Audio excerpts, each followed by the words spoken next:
Gold prices drifted lower on Tuesday, weighed down by a stronger dollar and fading prospects of an interest rate cut, as inflation concerns intensified against the backdrop of a potentially prolonged Middle East conflict. One market strategist tells Reuters the more than 5% decline in... Biasanya kalau kita mendengar ada perang, apalagi di kawasan Timur Tengah, banyak orang, apalagi kita sebagai trader atau investor, langsung berpikir satu hal, gold itu pasti naik. Logikanya kelihatan sederhana. Kalau ada perang, berarti risiko global meningkat. Investor biasanya mencari aset safe haven. Nah, emas itu kan memang sering dianggap sebagai salah satu tempat pelarian dana. Jadi wajar kalau banyak orang berpikir kalau ada perang itu gold harusnya naik. Dan memang kalau kita melihat awal pembukaan market setelah terjadi serangan di hari Senin, gold itu langsung menunjukkan gap naik yang cukup tinggi kawan-kawan. Jadi secara reaksi awal ya kelihatannya memang asumsi itu benar. Tapi yang menarik justru bukan di situ. Nggak lama setelah kenaikan itu terjadi, bahkan di hari yang sama, gold malah mengalami penurunan yang cukup tajam. Nah ini menurut saya cukup menarik, karena di tengah ketegangan geopolitik yang meningkat, bahkan ada potensi dampak terhadap suplai energi dan ekonomi global, kita justru melihat gold itu tempat mengalami tekanan. Padahal secara logika sederhana, banyak orang berpikir kondisi seperti ini justru harusnya mendorong gold itu naik. Nah, di video ini saya tidak akan membahas kenapa perang ini terjadi ya. Pembahasan itu ya sudah cukup banyak di berbagai media. Saya ingin melihat dari sudut pandang yang sedikit berbeda. Bagaimana sebenarnya market dan kita sebagai trader atau investor membaca kondisi seperti ini? Karena pertanyaannya bukan cuma kenapa gold itu turun, tapi pertanyaan yang lebih penting sebenarnya adalah market itu benar-benar hanya melihat perang saja kah? Atau jangan-jangan market sebenarnya sedang melihat sesuatu yang lain di belakangnya. Sesuatu yang mungkin punya dampak yang lebih besar terhadap ekonomi dan pasar keuangan dibanding sekedar konflik geopolitik itu sendiri.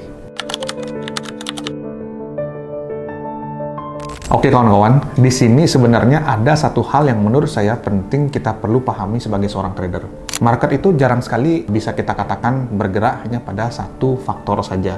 Seringkali kita melihat sebuah berita, misalnya perang ya, lalu kita langsung menarik kesimpulan yang sangat sederhana, perang berarti resiko naik. Resiko memang naik, berarti investor mencari safe haven. Dan safe haven, simpelnya berarti gold itu naik. Nah logikanya seperti itu sebenarnya nggak salah. Tapi masalahnya adalah market biasanya berpikir sedikit lebih kompleks dari itu.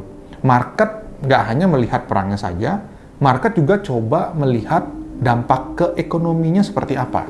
Apakah konflik ini hanya sekedar ketegangan geopolitik yang sifatnya terbatas, atau konflik ini justru punya dampak yang lebih besar, misalnya terhadap energi, inflasi, atau bahkan terhadap kebijakan bank sentral ke depan. Nah, disinilah biasanya market mulai menghitung sesuatu yang lebih dalam. Karena seringkali yang dilihat oleh market itu bukan hanya peristiwanya saja, tapi dampak ekonominya seperti apa. Dan dari situlah kita perlu bisa memahami kadang reaksi market itu nggak selalu sesuai dengan logika sederhana yang sering kita bayangkan. Oke, sekarang kita coba lihat dari sisi yang lainnya. Kalau kita berbicara soal konflik di kawasan Timur Tengah, biasanya ada satu hal yang langsung diperhatikan oleh market, yaitu apa? Energi, khususnya oil. Kenapa? Karena kawasan Timur Tengah ini adalah salah satu wilayah yang sangat penting dalam suplai energi dunia.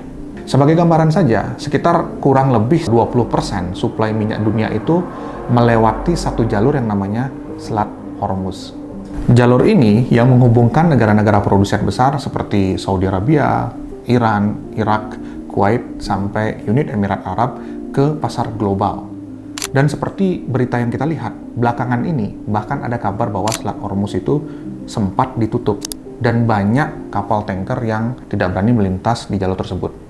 Nah, kalau jalur ini terganggu, otomatis market langsung mulai menghitung satu hal. Apakah konflik ini berpotensi mengganggu suplai energi dunia? Dan ketika market mulai melihat potensi gangguan suplai energi tersebut, otomatis harga oil bisa naik. Nah, bahkan kalau kita lihat negara kita sendiri, Indonesia juga masih cukup bergantung pada energi di kawasan Timur Tengah ini. Sekitar 20-25% impor minyak Indonesia itu berasal dari kawasan Timur Tengah dan melewati jalur Selat Hormuz ini. Artinya, ketika jalur ini terganggu, dampaknya bukan hanya ke produsen saja, tapi bisa terasa ke banyak negara, termasuk negara kita. Nah, di titik ini, biasanya market itu mulai berpikir satu langkah lebih jauh. Kalau energi naik, apakah ini mendorong inflasi naik kembali? Sebenarnya fenomena ini bukan sesuatu yang baru di market. Kalau kita melihat ke belakang, market sudah beberapa kali mengalami situasi yang mirip seperti ini. Contohnya waktu Gulf War tahun 1990 ketika Irak menginvasi Kuwait. Waktu itu terjadi ketegangan besar di Timur Tengah.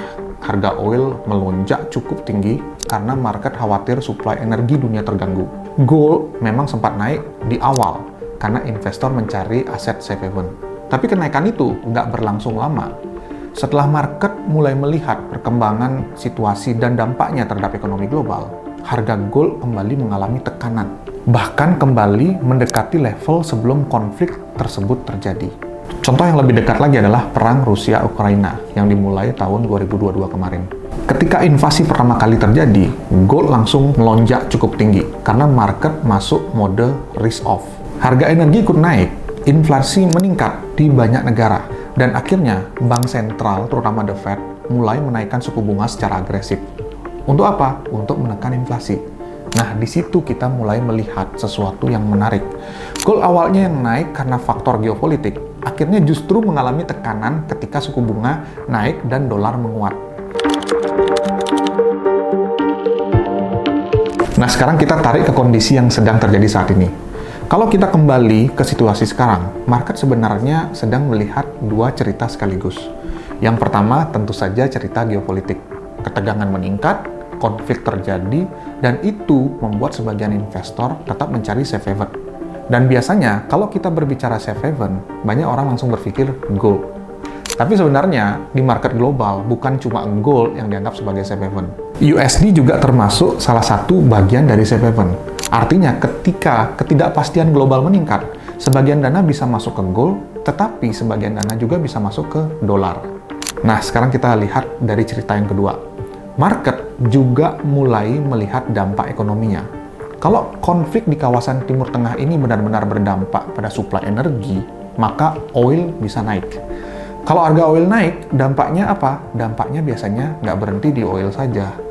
Karena energi itu masuk ke banyak sekali komponen biaya dalam ekonomi, mulai dari transportasi, logistik, sampai biaya produksi di berbagai industri. Dan kalau biaya-biaya ini naik, maka biasanya yang ikut naik adalah inflasi. Nah, di titik ini, market mulai berpikir satu langkah lebih jauh. Kalau inflasi berpotensi naik kembali, maka bank sentral, terutama The Fed, kemungkinan akan berhati-hati untuk menurunkan suku bunga. Artinya, suku bunga bisa bertahan tinggi lebih lama. Dan ketika suku bunga tinggi, biasanya dolar menjadi lebih kuat.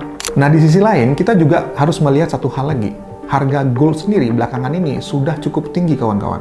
Jadi, sebagian investor mungkin mulai berpikir, apakah masih menarik masuk ke gold di level harga yang sudah tinggi seperti ini? Atau justru lebih menarik menempatkan dana ke aset lain seperti dolar yang didukung oleh suku bunga yang tinggi? Nah, disitulah kita mulai melihat dinamika market yang sebenarnya. Di satu sisi, ada risiko geopolitik yang bisa mendukung gold, tapi di sisi lain, ada faktor inflasi, suku bunga, dan kekuatan dolar yang justru bisa menekan gold.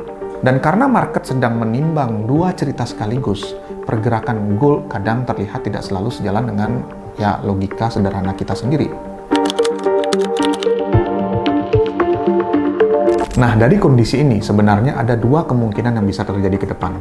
Kita bisa pecah menjadi dua skenario ya. Karena tentu saja di market itu nggak pernah benar-benar ada yang pasti.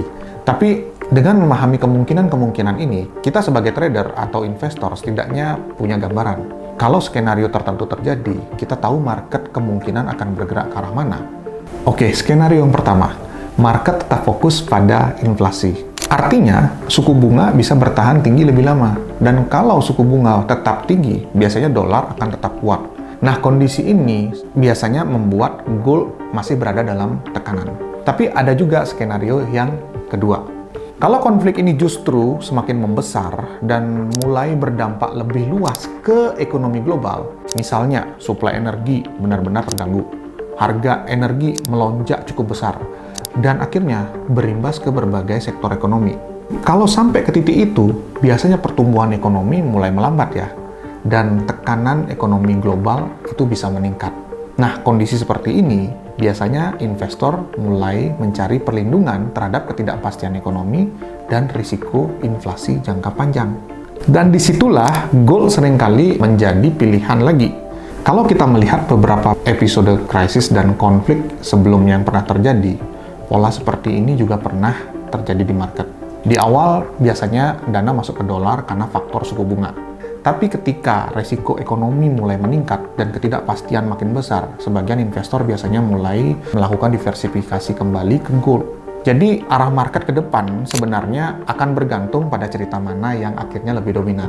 Apakah market akan lebih fokus pada inflasi dan suku bunga, atau justru mulai melihat risiko ekonomi yang lebih besar?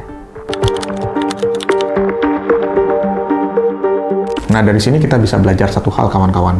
Market itu jarang sekali bergerak hanya pada satu peristiwa saja.